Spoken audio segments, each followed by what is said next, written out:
That deal is for the veteran minimum exception of $2.6 million. Kings guard De'Aaron Fox has agreed to a max extension worth at least $163 million over 5 years. His agent told Bobby Marks he was the number 5 overall pick out of Kentucky in 2017. Veteran sharpshooting forward Danilo Gallinari finalizing a 3-year, $61.5 million deal with the Atlanta Hawks. His agent of CAA Sports tells ESPN's Adrian Wojnarowski, and Steven Adams is headed to New Orleans as part of the Drew Holiday trade. Adams averaged almost 11 points and just over 9 rebounds last season for Oklahoma City. As for a few of the other deals that got done in the NBA, the Jazz reached agreements with both Jordan Clarkson and Derek Favors, who will be returning to Utah. Joe Harris is staying with the Nets after signing a 4-year, $75 million deal. And Mason Plumlee is headed to the Pistons. His deal, Randy, for 3 years and $25 million. All right, El, thank you. Woj is with us all morning here on SportsCenter AM. And Woj, let's talk about this Montrezl Harrell deal. A surprise even to Patrick Beverley, who tweeted, "What?" And then a couple of choice emojis here. So fun for his soon-to-be former teammate. How did this deal come together? Well, after Dwight Howard surprised the Lakers, took that offer in Philadelphia, Montrezl Harrell needed a home.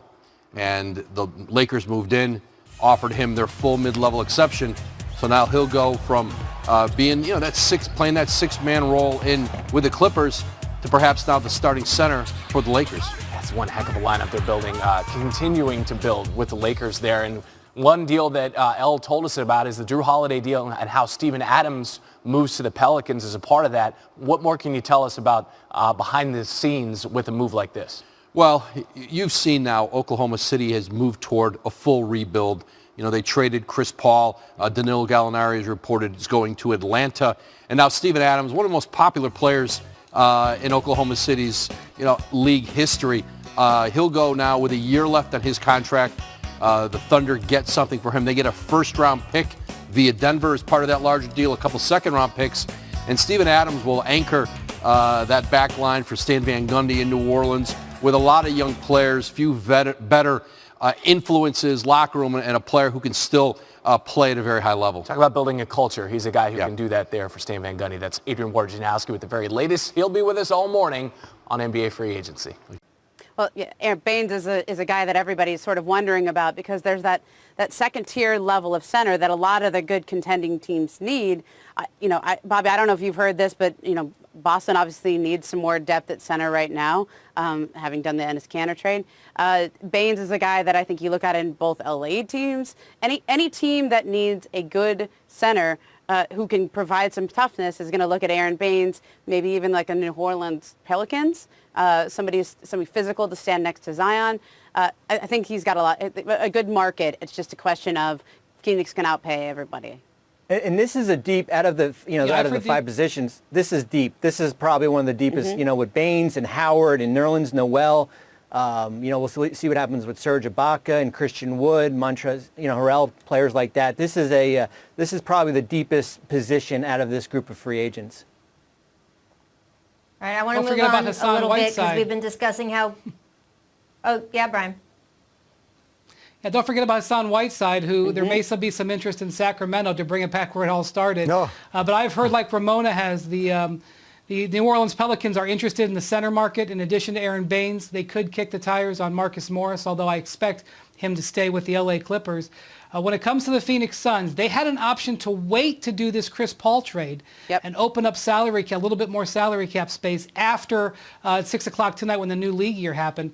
But instead, they did the Chris Paul trade anyway, which has led people to believe that they have some traction on something with Saric. So I would expect Saric, as Bobby mentioned, to be back in Phoenix for next season. I do want to get to Gordon Hayward because we've been discussing, guys, how he could pass on that guaranteed $34 million next season. He's already declined the option. Of course, he could always sign back with Boston again. But can you clarify, Bobby, his motive for taking a pass on that much cash? Yeah, he's our Al Horford this year. Remember last year, Rachel, we were talking during the show, and we were saying, where in the world is Al Horford going? And now it's kind of where in the world is Gordon Hayward going? And I think with Hayward, he is looking more at years 2, 3, and possibly 4 on this contract. It looks like he is willing to take less. He's at, as you said, he opted out of $34 million. So if that number comes in at 25, let's say, and he can get some guaranteed money in years 2 and 3, let's say maybe a total of $50 million, or maybe if it's a 4-year contract, a total of $75 million. That's the motivation for Gordon Hayward. And I think the risk was, if you opted into this number, who knows what happens next year based on his injury history? What is his role in Boston for this upcoming season? So we'll see. If it's either going to be, certainly New York we've talked about. We'll see what happens with a team maybe in Charlotte. That's, certainly has been linked to him, maybe back to Boston. And then, of course, the sign-and-trade route. And, going the sign-and-trade route at a lower number certainly would help a team like Indiana, and which, would become with the hard cap there. So, as I said, willing to take less this year, but to make it up on the back end. Yeah, Bobby's absolutely right. Some other names where this has happened. Harrison Barnes did the same thing. Remember, he opted out of his deal. Everyone said, what are you doing? And then he goes and signs for a lesser annual average, but overall more guaranteed money. But Rachel, if I could, I want to tell you the story of a player named Jake Voskuhl. Jake Voskuhl was a journeyman big about a decade and a half ago out of UConn. He played here, he played there. And I remember Jake Voskuhl had a contract that was $2 million. He opted out. And everyone said, Jake, what are you doing? Where are you going to get money like that? You're a minimum guy.